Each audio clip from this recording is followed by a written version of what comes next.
saudara-saudaraku yang dikasihi Tuhan. Kalau Tuhan masih memperpanjang umur kita, biarlah hidup kita berguna untuk Tuhan dan sesama. Mari kita berdoa ya saudaraku.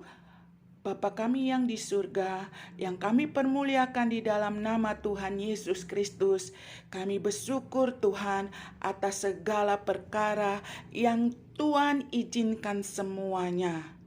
Kuatkan kami Tuhan. Terima kasih Tuhan, kami mau baca firman Tuhan, biarlah firman Tuhan nyata dalam hidup kami. Di dalam nama Tuhan Yesus kami berdoa, amin. Ketekunan, Ibrani 10 ayat 19 sampai 39. Jadi, saudara-saudara, oleh darah Yesus kita sekarang penuh keberanian dapat masuk ke dalam tempat kudus. Karena Ia telah membuka jalan yang baru dan yang hidup bagi kita melalui tabir, yaitu dirinya sendiri. Dan kita mempunyai seorang imam besar sebagai kepala rumah Allah. Karena itu, marilah kita menghadap Allah dengan hati yang tulus, ikhlas, dan keyakinan iman yang teguh. Oleh karena hati kita telah dibersihkan dari hati nurani yang jahat, dan tubuh kita telah dibasuh dengan air yang murni. Marilah kita teguh berpegang pada pengakuan tentang pengharapan kita, sebab Ia yang menjanjikannya setia. Dan marilah kita saling memperhatikan supaya kita saling mendorong dalam kasih dan dalam pekerjaan baik.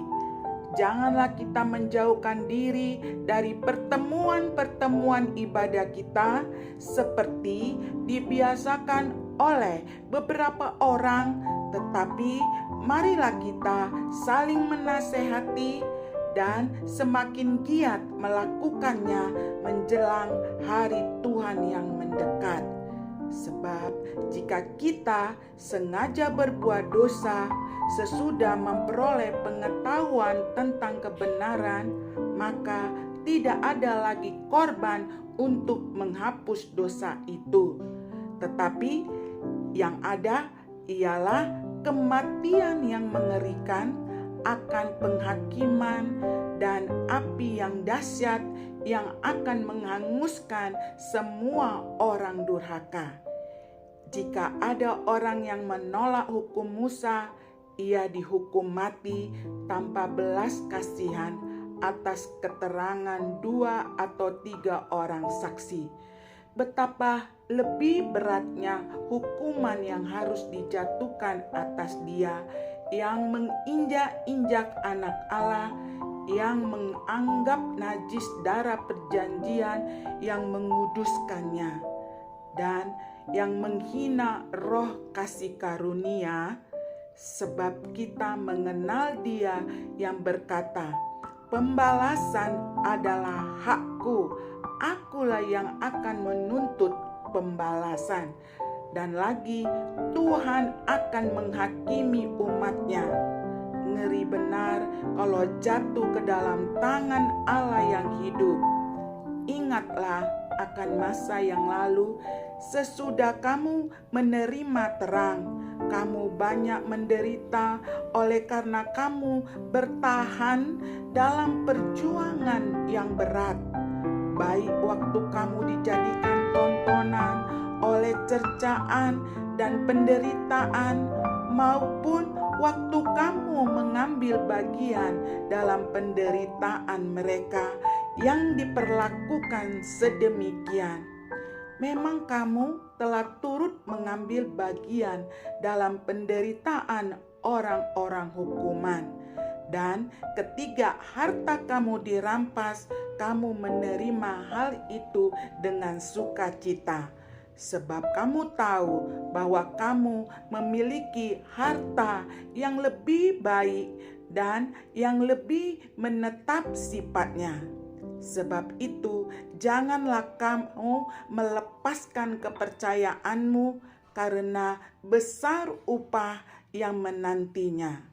Sebab kamu memerlukan ketekunan supaya sesudah kamu melakukan kehendak Allah, kamu memperoleh apa yang dijanjikan itu. Sebab sedikit, bahkan sangat sedikit waktu lagi, dan Ia yang akan datang sudah akan ada tanpa menangguhkan kedatangannya.